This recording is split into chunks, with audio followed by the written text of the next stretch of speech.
May nakitang nasusunog na halaman o puno si Moses habang siya ay nagpapastol. Nilapitan niya ito para mag-imbestiga, tapos bigla niyang narinig ang isang boses na tinatawag ang kanyang pangalan.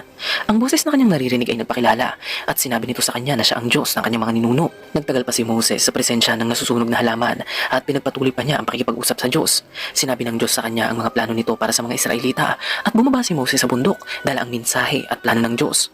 Ngayon mga ka-LB, hindi ba't ang weird ng kwentong ito?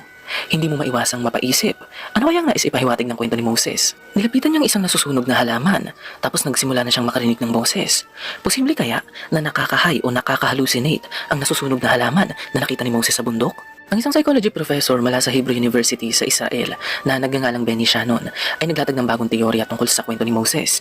Ayon sa profesor, ang kwento kung saan nagsimulang marinig at makausap ni Moses ang Diyos matapos niyang makita ang isang nasusunog na halaman ay isang kwento ng drug use sa Bible. Ayon sa teorya ng profesor, si Moses ay high